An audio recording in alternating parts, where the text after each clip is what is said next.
Ladies and gentlemen, let me begin by saying this. You are not a mistake. You are not an afterthought. You are not a product of chance.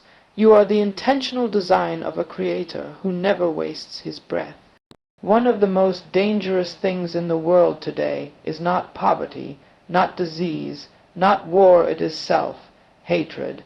The inability to see value in one's own self is what gives birth to broken relationships, crushed dreams, and misused potential.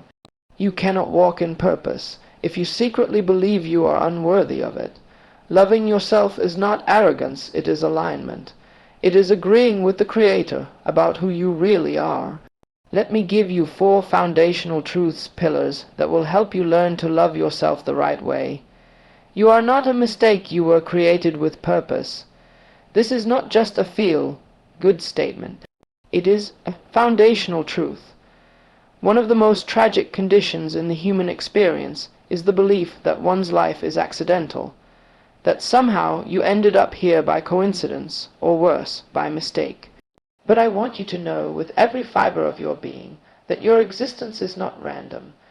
You were born because there is something this world needed, that only your presence, your voice, your hands, your mind, and your spirit could bring into it. Purpose is not something that begins after you succeed, get a title, or gain recognition. Purpose begins in the mind of the Creator. Long before your body took form in your mother's womb, you existed in the mind of God. You were conceived first as an idea, a divine thought, a vision of impact. The world saw your birth on a certain day, but heaven had already known you. That is why the moment you doubt yourself, you are not just disagreeing with yourself, you are disagreeing with the one who made you. You are challenging his design. There are no spare parts in creation. There are no leftover people. If you are here, there is a reason. You may not fully understand what that reason is yet, and that's okay. Purpose is often revealed step by step, not all at once. But your lack of understanding doesn't mean there's a lack of meaning. The manufacturer always embeds function into every product. When a company creates a device, a phone, a car, a machine, it includes a manual. Why? Because everything that was created was made for a specific purpose, and that purpose is best known by the one who created it. You, too, have a manual, and your manual is not defined by trends, popularity, or performance. It is found in the truth of your identity, in what the Creator says about you. When you begin to understand that you were created with purpose, it changes how you carry yourself. You no longer walk with your head down. You no longer compare your life to others. You no longer seek validation from people who have no idea what your blueprint looks like. Instead, you begin to ask different questions. Not why am I like this, but what was I made to do? Not what's wrong with me, but what strengths have I been given to serve others? That shift in thinking is powerful because purpose gives pain a reason. It gives struggle a context. It tells you that even the darkest seasons of your life can serve a bigger picture. Think about it. Many of the world's most impactful individuals didn't come from perfect backgrounds. Some were abandoned, some were abused, some failed repeatedly, and yet they became instruments of change. Why? Because they discovered that their value wasn't diminished by hardship, it was refined through it. Your experiences, good or bad, can be tools to help you fulfill your assignment on earth. If you don't believe you were created with purpose, you'll settle for imitation. You'll try to become someone else, thinking that their life is more valuable, their journey more meaningful. But comparison is the enemy of identity. What makes you powerful is your uniqueness. There has never been, and never will be, another you. That is not something to take lightly. That is something to celebrate. You have a fingerprint that no one else has, a combination of gifts, passions, and experiences that no one else can replicate. That's why it is dangerous to try to copy someone else's life. If you copy another person, the world misses the original you. Loving yourself begins with understanding that you are necessary. You were not just born, you were sent. Your birth was the vehicle for your purpose to enter the world. And even if your arrival was unplanned by your parents, it was fully planned by God. Human beings may make mistakes, but heaven never does. Your birth may have come through imperfection, but your purpose remains perfect. Your life may not have started with applause, but it was initiated with intention. This is why you must stop disqualifying yourself. You must stop speaking death over your life with words like "I'm not good enough," "I'll never be anything," or "no one needs me." Those lies are weapons designed to keep you from discovering your value. And let me tell you something, the fact that you are even here reading this, breathing right now, means that you've survived things that could have taken you out. That's not an accident, that's a sign. A sign that your assignment is not yet finished. A sign that your purpose is still in motion. Some people spend their whole lives trying to earn approval from others, thinking that if they work hard enough, look good enough, or please enough people, they'll finally be worthy. But purpose isn't earned, it's inherited. It comes with you, and the sooner you embrace that truth, the sooner you'll start walking in freedom. When you live with purpose, you no longer need permission to be who you are. You no longer shrink to make others comfortable. You no longer apologize for the space you take up in the world. You were created with gifts for a reason. Your voice carries a frequency that someone else needs to hear. Your story holds the break through someone else is waiting for. Your creativity, your insight, your leadership, your compassion, those things are not random. They are clues, clues to the assignment that was placed inside of you before you even knew your name. You were designed with details, with precision, with passion. And none of it was wasted. The world may try to label you, reduce you, or overlook you, but you are not defined by opinions. You are defined by origin, and your origin is greatness. You were spoken into existence by purpose itself. That means you matter. You count. You belong. So today, don't just survive. Don't just exist. Make a decision to live as someone who was intentionally designed for impact. Hold your head up, not in pride, but in confidence, knowing that the Creator doesn't make mistakes. And if He made you, then you were made right. You are not a mistake. You were created with purpose. Walk in it. Your value is not determined by others, but established by your Creator. This is a truth that must sink deep into your heart, because too many people live their entire lives chasing validation from sources that were never meant to define them. They spend their time, energy, and emotions trying to measure up to standards set by others' parents, peers, society, media, always hoping that if they do enough, become enough, or impress enough, then they will finally be worthy. But the problem with this approach is that the standard keeps moving. One day you're praised, the next day you're criticized. One person approves of you, another rejects you. If your worth is based on what others say, you will always be unstable, because people are unstable. Their opinions change, their moods shift, their love is often conditional, but your value was never supposed to come from people. It was determined by the one who made you. And when something is made by a creator, it carries the worth that the creator gave it, not the value that others assign to it. Think of a famous painting. Its price is not based on whether you or I like it. Its value is determined by who painted it, the intent behind it, and the rarity of it. Even if you don't understand the painting, or it doesn't match your taste, it doesn't lose its value. The same is true for you. You were made by the highest authority in existence, the creator of the universe, and He does not make worthless things. Everything He creates is full of purpose, full of intention, and full of value. When He formed you, He placed His image in you. That alone makes you infinitely valuable. You bear the mark of divinity. the imprint of something sacred.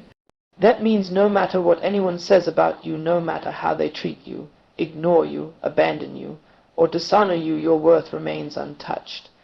The danger comes when you allow external voices to become internal truth. It happens so subtly. A parent says you're not good enough. A teacher tells you you're not smart. A friend betrays you. A relationship ends. Society tells you you're too dark, too light, too poor, too different. And little by little, those words start to shape your self-image. You begin to see yourself through the broken lens of others' opinions, forgetting that you were created by perfection itself. But here's the thing. Broken people cannot accurately measure your value. They are looking at you through their own pain, insecurity, and misunderstanding.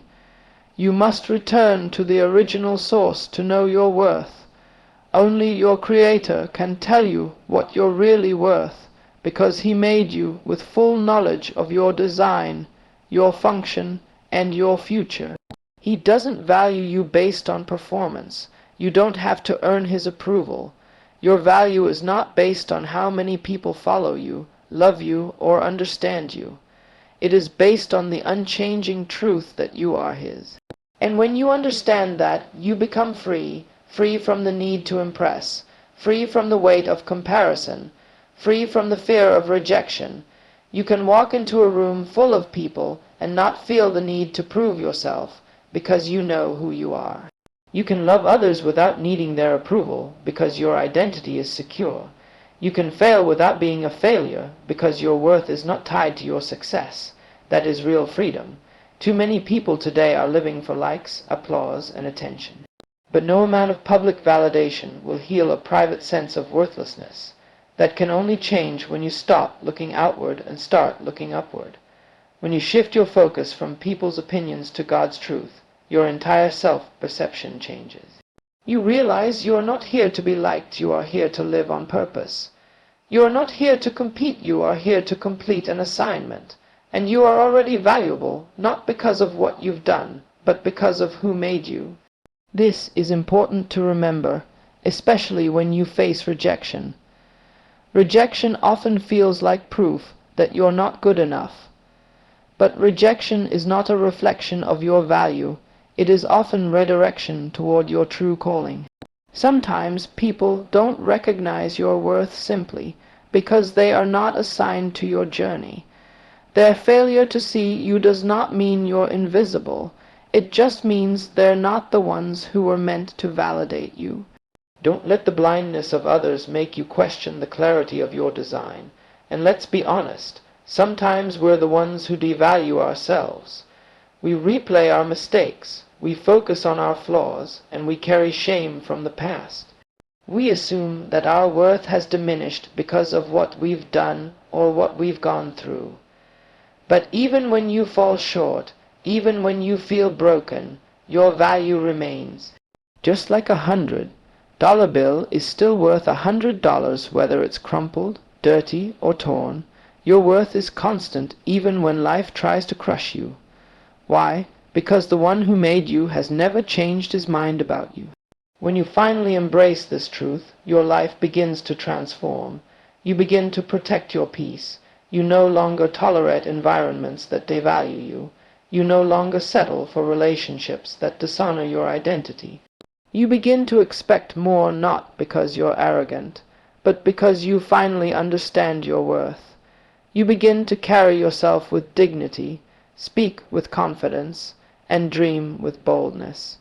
Not because you're better than others, but because you've stopped measuring yourself by others altogether. There is a kind of strength that only comes from knowing your value. It's the strength that allows you to walk away from toxic people, say no to compromise, and wait for the right opportunities instead of chasing counterfeit ones. It's the strength that comes from being grounded, rooted in truth, not swayed by opinion. So if you've ever felt overlooked, dismissed, underestimated, or unloved, I want you to hear this loud and clear. You are valuable, not because of who sees you, but because of who made you. The Creator of the heavens thought this world needed you. That alone is enough. That alone makes you priceless. You don't need to be more, do more, or prove more to be worthy. You already are. Your value was settled before you were born. Now it's time for you to believe it, live it, and walk in it.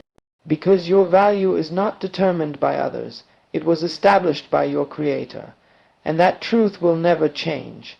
Loving yourself is essential to loving others in a healthy way. This is a principle that many of us overlook. We live in a world that often encourages us to give, to care for others, and to show love in every way possible. But too often we pour from an empty cup, expecting to find fulfillment and purpose in others, while neglecting the most important relationship, the one with ourselves. True love cannot flow out of a place of emptiness. It flows from a heart that is filled and nourished, from someone who has first learned to value and care for themselves before extending that love to others. The idea of loving yourself first might seem selfish to some, even counterintuitive. We've been taught to put others first, to serve selflessly, and to give without counting the cost. But there is a deep truth in this. You cannot give what you do not have. If you are constantly pouring yourself out, without taking the time to fill yourself up, eventually you will run dry. You will lose your sense of purpose, your joy, and your ability to love others authentically. When we don't take the time to care for ourselves, to love ourselves, the love we give to others will be shallow, unbalanced, and often strained. At its core, loving yourself is not about selfishness or narcissism. It's about recognizing your worth, accepting who you are, and treating yourself with the same kindness, respect, and care that you offer others.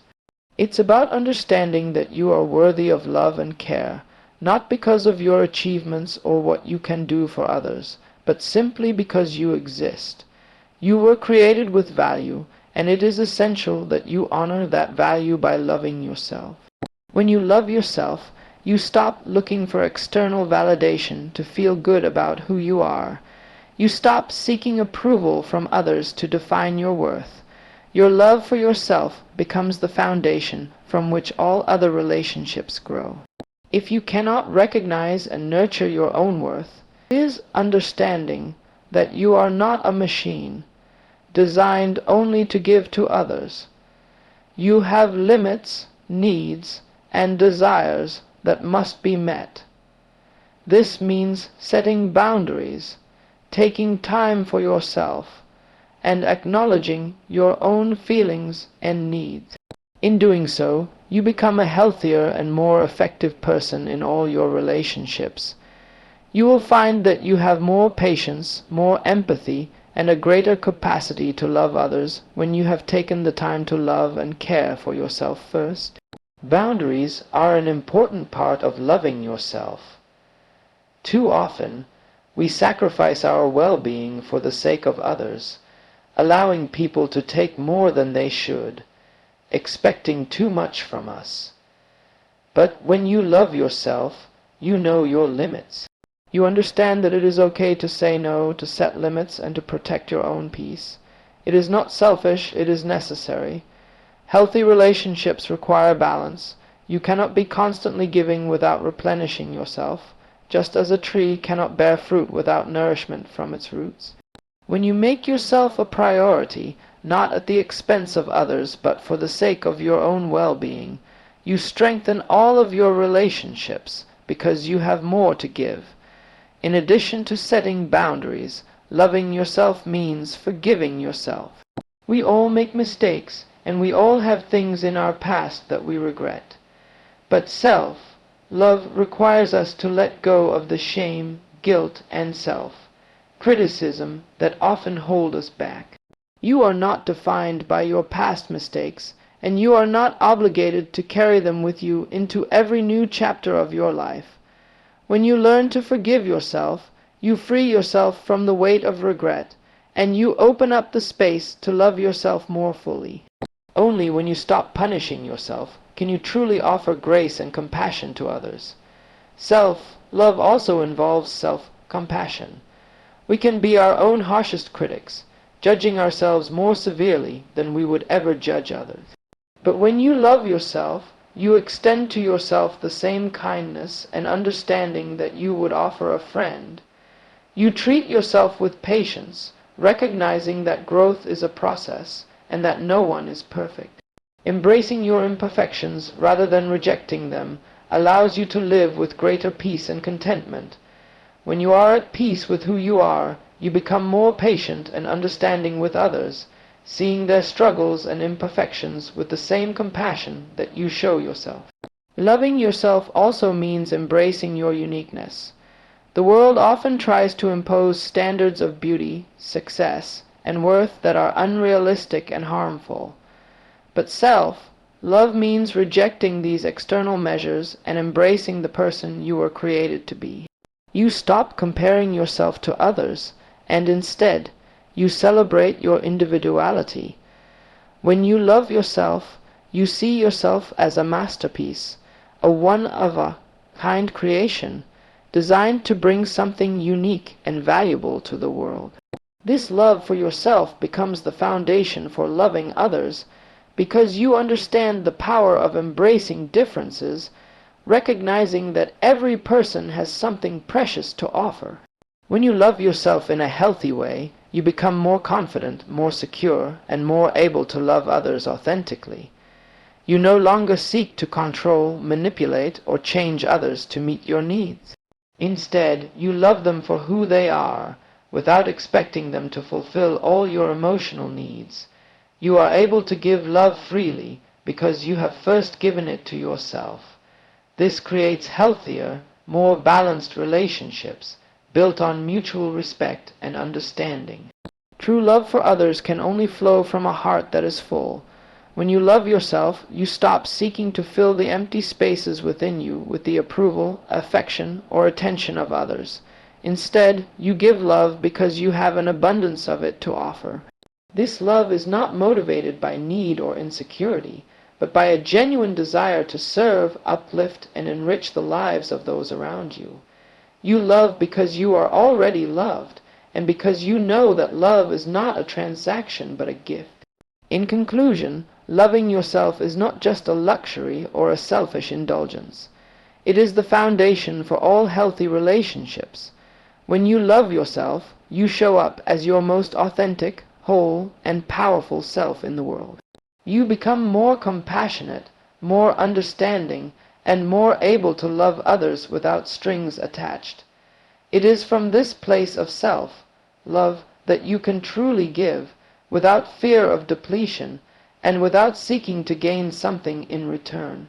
The love you give is pure, because it flows from a heart that knows its own worth, and that in turn creates healthier, more fulfilling relationships with those around you. True self-love comes from seeing yourself through God's perspective.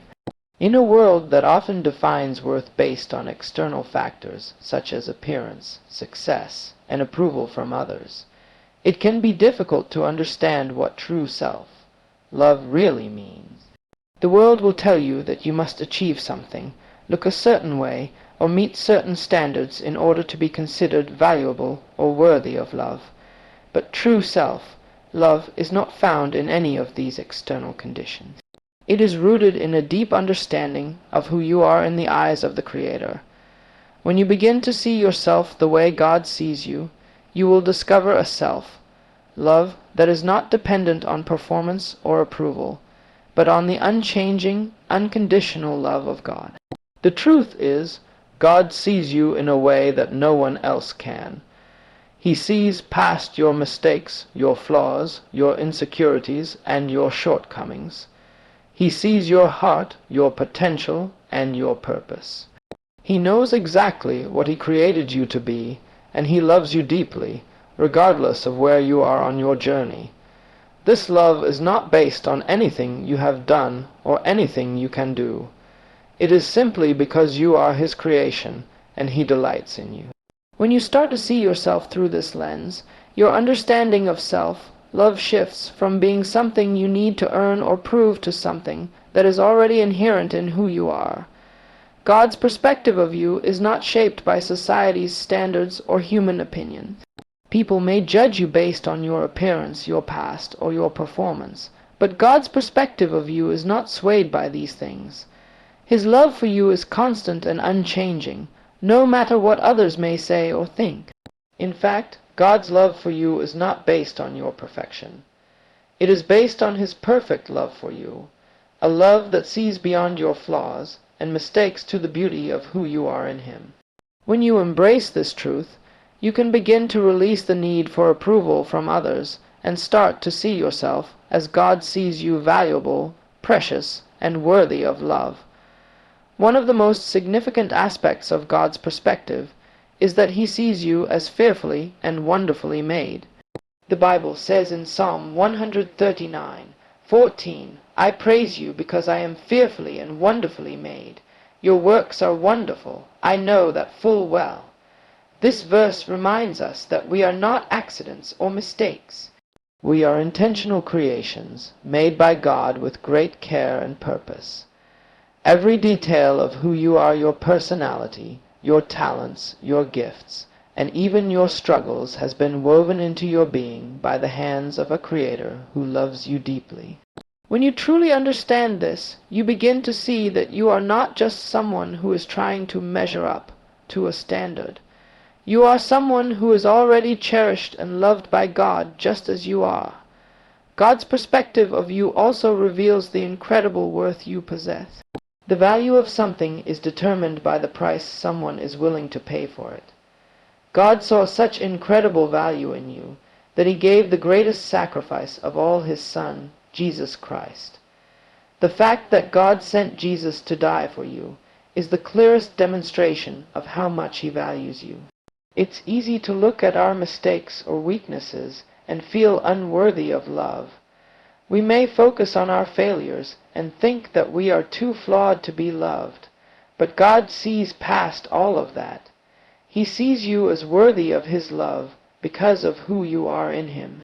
You don't have to be perfect to earn His love. You don't have to prove anything to Him. He already loves you because of His deep affection for you, and His sacrifice on the cross proves just how much you mean to Him. When you begin to see yourself through God's eyes, you also begin to understand that you are uniquely created for a purpose. Each one of us has been given gifts, talents, and abilities that are meant to be used for a greater purpose. God has a plan for your life, and that plan is one of good, not harm. Jeremiah 29:11. When you realize this, you begin to understand that your worth is not found in what you do for others, how successful you are, or how much you accomplish. Your value is found in your relationship with God and your willingness to walk in the purpose He has designed for you. This gives you a sense of peace and contentment that nothing in this world can offer. Seeing yourself through God's perspective also frees you from the need for perfection. The world often teaches us that we must be flawless to be loved or accepted. We live in a culture that celebrates perfection, perfect bodies, perfect relationships, perfect careers. But God's perspective is different. He doesn't expect you to be perfect. He created you with a beautiful combination of strengths and weaknesses, and He loves you in spite of your imperfections. When you realize this, it becomes easier to love yourself as you are, with all your flaws and shortcomings. You can stop trying to be someone you're not, and begin to embrace the person God has created you to be. You can stop comparing yourself to others and realize that you are enough, just as you are. True self-love, when seen through God's eyes, also leads to humility. Humility is not thinking less of yourself, but thinking of yourself less. It is not about putting yourself down or rejecting who you are. Rather, it is about recognizing that your value does not come from your own achievements, but from God's love for you. When you understand that your worth is not dependent on anything you can do, you are free to love yourself without pride or arrogance. You can accept your limitations and imperfections without shame, because you know that God's love for you is not based on your performance, but on His grace. Another key aspect of seeing yourself through God's perspective is that it leads to healing and wholeness. So often we carry pain, shame, and guilt from our past, believing that they define us. We allow our past mistakes and hurts to shape how we see ourselves. But when you begin to see yourself through God's eyes, you realize that you are not defined by your past. You are defined by God's love for you. He has forgiven you, and He offers healing for the wounds that have held you captive. You can let go of the shame and the guilt and walk in the freedom that comes from knowing that God has made you whole. When you begin to see yourself through God's perspective, you begin to experience true self-love. This love is not superficial or based on external validation. It is rooted in the unchanging, unconditional love that God has for you. It is a love that sees you for who you truly are, not for who you think you should be. It is a love that accepts you with all your imperfections, knowing that you are fearfully and wonderfully made. It is a love that frees you from the need for approval and perfection, and helps you walk in the peace, purpose, and confidence that come from knowing who you are in Christ. True self-love begins when you understand that you are deeply loved by God. It begins when you stop defining yourself by the world's standards and start defining yourself by God's perspective. When you do this, you will not only experience the fullness of self-love, but you will also be able to love others in a healthier, more genuine way. For only when you truly love yourself through God's eyes can you fully love others as He has called you to.